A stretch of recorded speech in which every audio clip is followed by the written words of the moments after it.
Okay, church, if you have your Bibles, I want you to open with me to the book of James this morning. And here's where we are this morning. Man, it's good to feel God's presence in this place, isn't it? It's like a holy hush around here today, and so good to feel God's presence. But today we want to launch a series of sermons that's going to unfold in front of us over the next couple of weeks. And I don't want you to miss them. I do believe that it could be something that you have been waiting on. I don't know why, Raylene.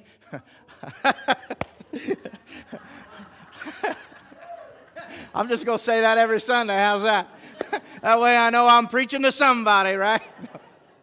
But no, I'm leaning into this subject because I think it's one that we all struggle with so much, and I'm concerned that it hurts God so much when we struggle with this, and I want us to do it right. And so we are going to begin a few sermons starting here this morning that we are titling the whole sermon series, Unresolved Right Now. And as this unfolds in front of us, as we work through the Scripture together, I do believe that this title will begin to form and you will understand really what we are talking about. But we first want to begin in James chapter 4. James chapter 4 and verse 1 this morning. If you would turn there, and also get your bulletin ready, that section called notes, or if you have your journal with you, get it open. There's going to be some things that you will want to write down this morning. So as you turn there, James chapter 4 and verse 1, we're going to read that together if we can. So James chapter 4 and verse 1, it says, "From whence come wars and fightings among you?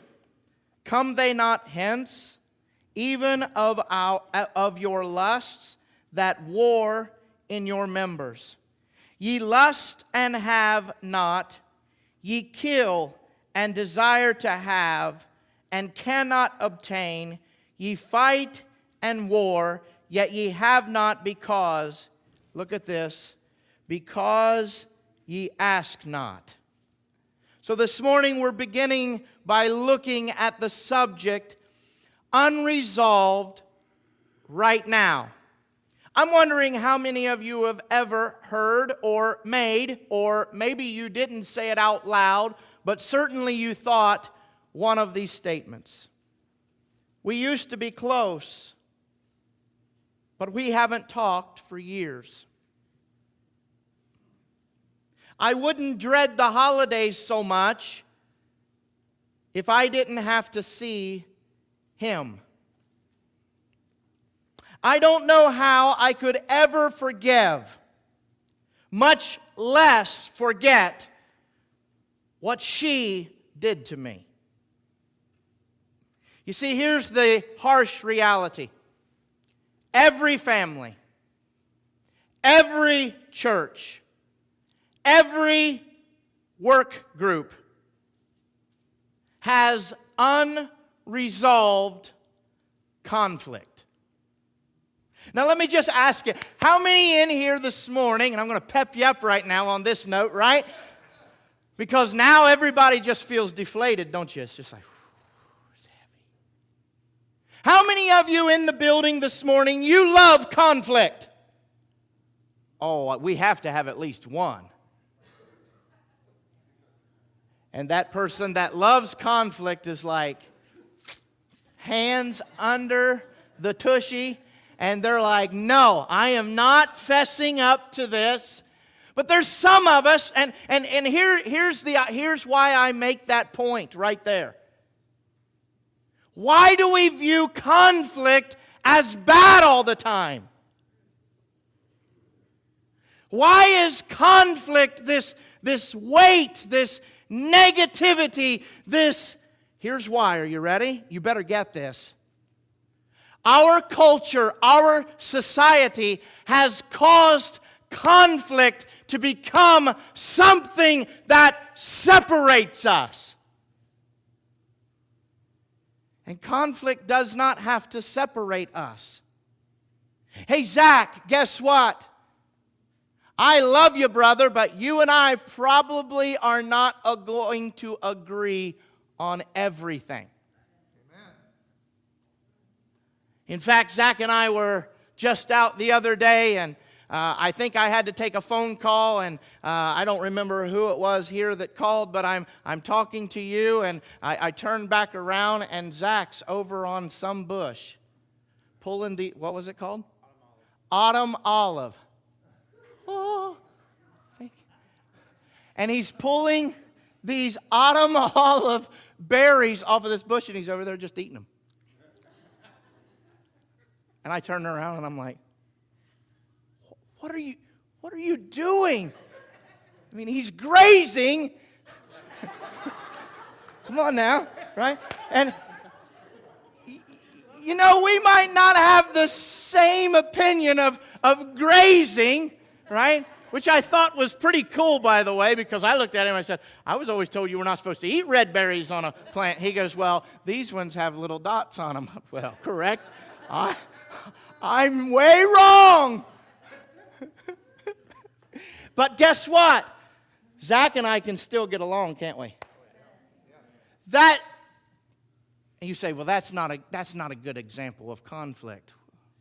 Tell me. Look at our world today. Look at our society today. Look at some of our families today.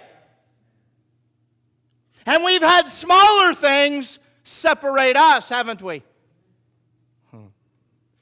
You see, the problem with conflict is all of a sudden we think because of the conflict, there's this what? The separation. I mean, just think of it. Whatever political view that you are, you will not make it public. And those that are willing to make it public, they know before they even get started. And maybe that's how we point out the ones that enjoy conflict, right?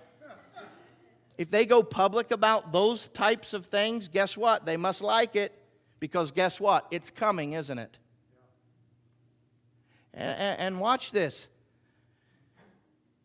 Do you understand that the Council of Nicaea, where arguments concerning our scriptures were deliberated back and forth, there was these great conflicts. But it was, watch this, conflict not to separate us, but conflict to bring us together. Why in our world, here, check this. Why in our families, why in our homes, why in our church family does conflict always have to resolve in separation?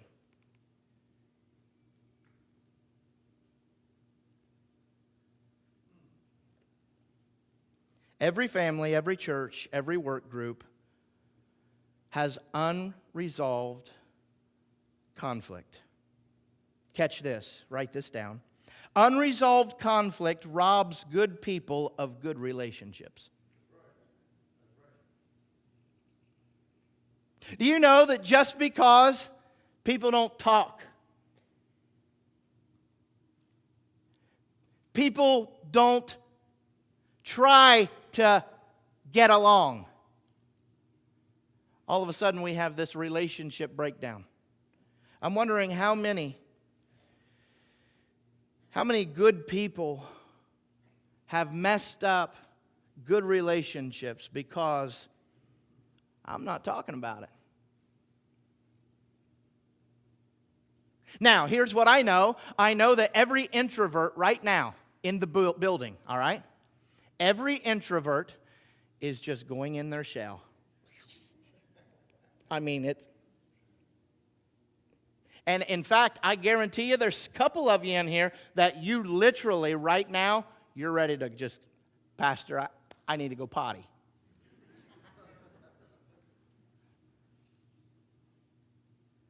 And we've allowed our personality types to be the crutch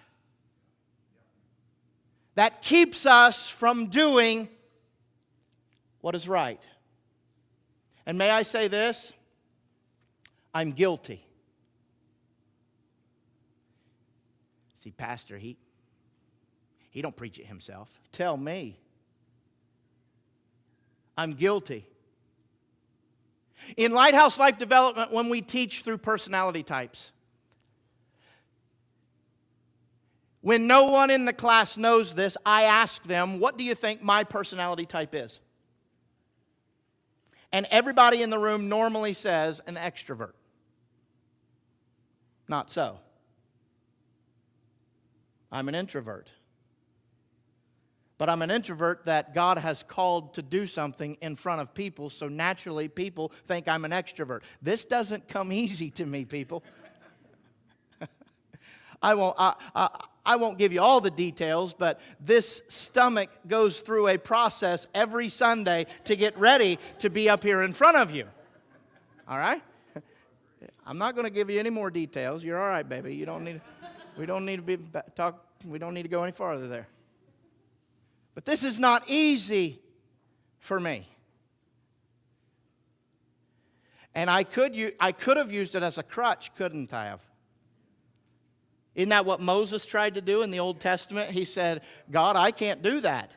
Well, why can't you do that? I'm here. I'm calling you. Moses said, well, I can't even put two words together.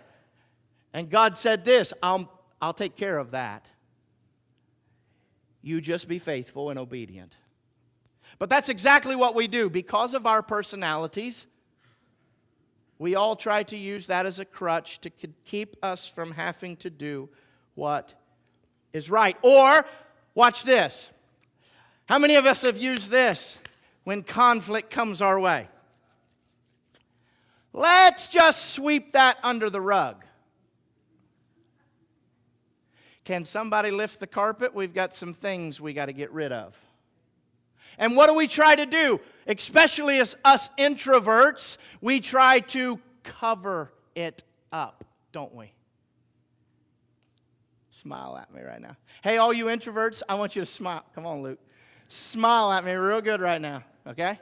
Right? And when you smile at me, here's what you're doing. I'm putting a rug over a conflict. We try to sweep it under the rug, or how about this one? This is a great one. We'll just see if it's any better next week. You know what? I think this will defuse by next month. No, I haven't really talked to him in a year, and it's been quite a good year. Huh? I'm wondering how many relationships we have allowed Satan to rob us of. How about this? Bury the hatchet. I think there's a country song about that. And I think it also said we always leave the handle sticking out. How many of you have said these words, that, speaking of a relationship, that is so over? And here's the problem. It's happening in our homes. It's happening in our families. It's happening in our churches. And disagreements turn to conflict, and conflict resolves in separation. Why does it have to do that? I'm going to share this with you. It's nothing new to you, but you have tried to push it off, bury it, hide it for so long, and no one has point blank told you this. That's why your pastor is asking you. I'm not just telling you, I'm asking you to write this down so you don't forget it. Are you ready? Conflict is a part of life. Now, I know that I'm in a building full of a bunch of people pleasers. You want to know why? Because ever since we were little in Sunday school, they've always taught you, you got to smile, and you got to be kind, and you got to be nice, and you got to do what everyone tells you to do. We're people pleasers, aren't we? And that's why we shun conflict. Why? Because, and every time it comes up, it gets quiet. You see how quiet it is in here today? I can still preach even though you're quiet. But we do that because we don't like conflict. Now, some of us have learned the ability of who we can have conflict with. And every wife in here says, amen. I mean, ladies, let's just be honest. You might be introverted. You might not like conflict. But when it comes to that man,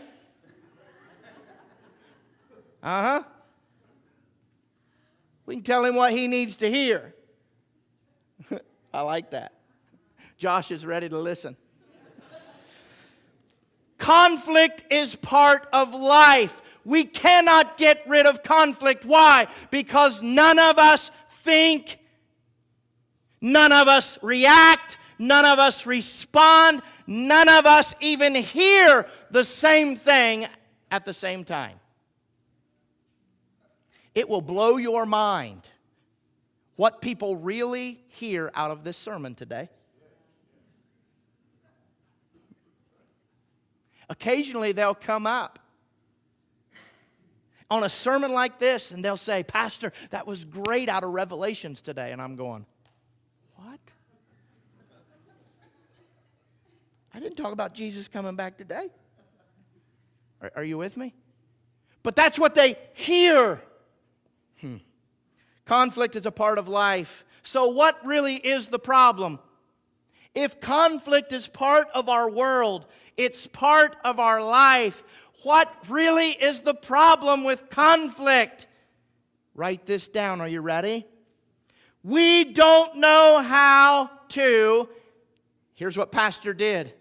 In his notes, I wrote this word first. And I thought this was the true problem. We don't know how to resolve conflict. But wait a minute. By the time I got done, you can write that down, but I want you to do something with it. By the time I got done studying this out, I had to go back to the word resolve and I had to put a line through it. You say, why would you do that? Because this is what really is the problem. We don't know how to conflict.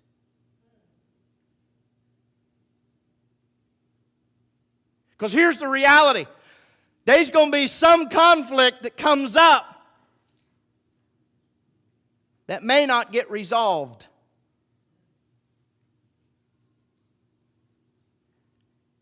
And everybody just went, well, that's no fun.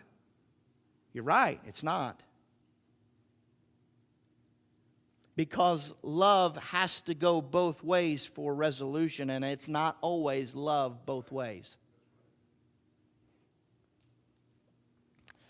Conflict is a part of life. The problem is we don't know how to conflict. And I've got half of you, hopefully not half, hopefully it's just a quarter. But to you quarter this morning, I want to say this because I know what you're wanting. You're thinking right now, I don't need this, Pastor. I don't want to deal with that. I've buried that. I don't want to even go there. And here you are up there with your little microphone. And you're asking me to face conflict that I don't want in my life. Can I say to you, stop, wait, why? Why wouldn't you want to learn how to truly work through conflict? And may I offer these suggestions. The peace that you are really looking for is found in God's humility, God's graciousness, and God's love. Well, wait a minute. You just jumped to God on this whole issue. You just jumped to peace, and here we are talking about conflict. Right. But see, you've been trying to obtain peace, God's humility, God's graciousness, God's love, and you've been trying to do that all the while you're taking conflict, and you keep shoving it underneath the rug. And you're never, ever going to receive the peace that you are looking for until you conflict right. Do you know the Bible teaches us how to conflict? It's so cool. How about this? God, and I'm going to show you, I'm not just going to tell you, God takes conflict very serious. Bless you. The Bible says a lot about conflict. The Bible, God Himself, through His written word, wants to teach you not to run from it, but how to do it. Because you've been run from it on your own for a lifetime, and it just got you where you are.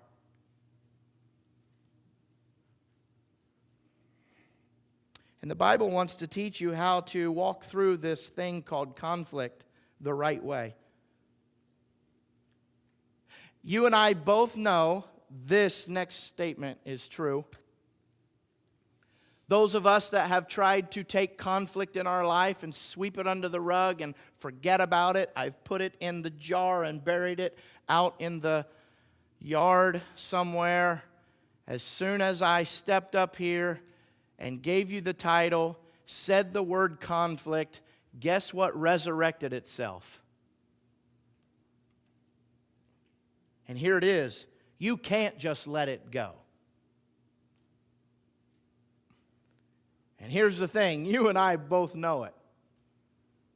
There's some things that you're not letting go. How about this one? You can't forget about it either.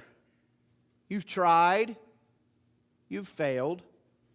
You've tried again, and you failed. And I'll tell you this, I appreciate you trying. And I've even done it. But we failed, haven't we? We can't forget it. And there's some of you here this morning that this would even be true. You are still angry, and it's ruining other relationships in your life.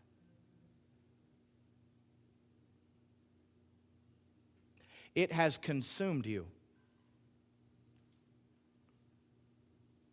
In fact, no one else even knows of the conflict except the people that are the closest to you. And they not only hear it, but they feel it. Conflict is a serious thing, and God even says it's serious. Mark this down. Conflict is like a leaking roof. You say, what do you mean by that, Pastor? Here it is. Conflict is one of those things that might go down to a slow drip, but it's still a drip. Now let me ask you this. I want you to picture yourself. Maybe it's this evening. How many of you do family night, family movie night? Anybody? Pop some popcorn, maybe a kid's movie. I like it, right? And we get everything ready. Everybody's got their drink. Everybody's got their pillow and their spot. Somebody, it's always the parent that says, hey, one of the kids, right? Go put the DVD in. Let's get this thing rolling, right? And we've got our popcorn there, maybe some cookies. That's my kind of movie night, right? And we sit down on the couch in our home, in the living room. We turn the TV on. We bring the lights down. And the movie comes on.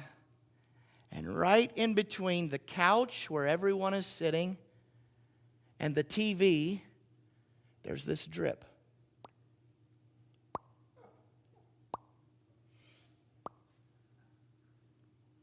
And we run to the garage. Oh, I got a bucket for that. No big deal. And we put the bucket there, and we're watching our movie in our home, and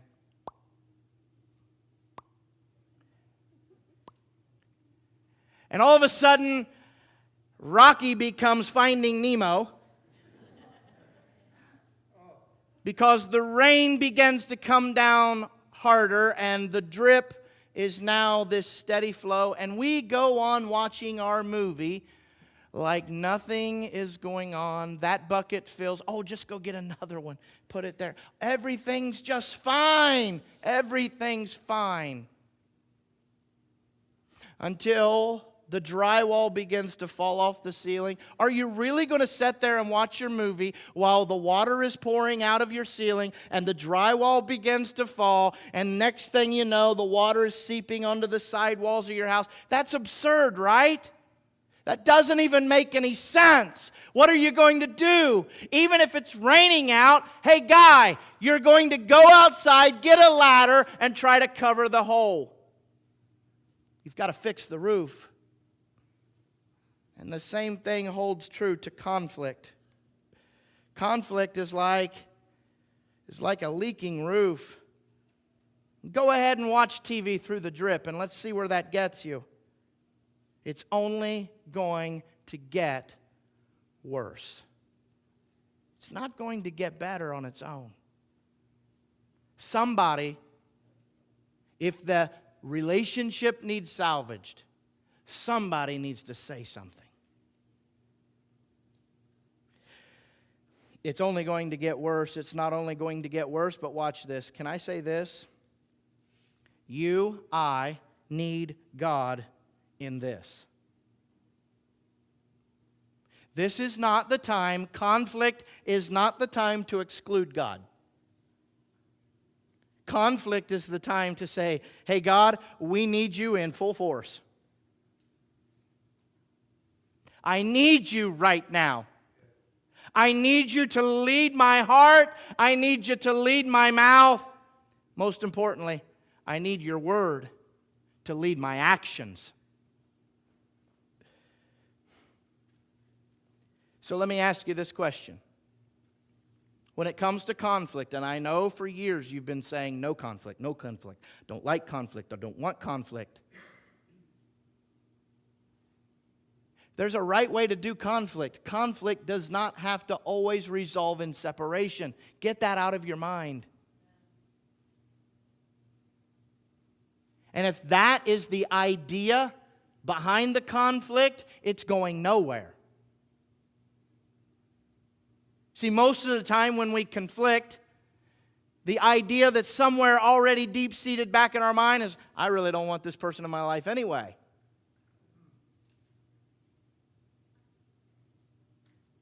Now we're getting somewhere, aren't we? Because if that is what's in our mind when we begin conflict, that's the result you're going to get. But if we go into conflict with the resolve of, I may not agree with this person, but I'm still going to love this person, guess what? Then we can get something done. Because, hey, I love you all genuinely. But I can't say that I will agree with you all of the time on everything. And that is okay. That does not change my love for you.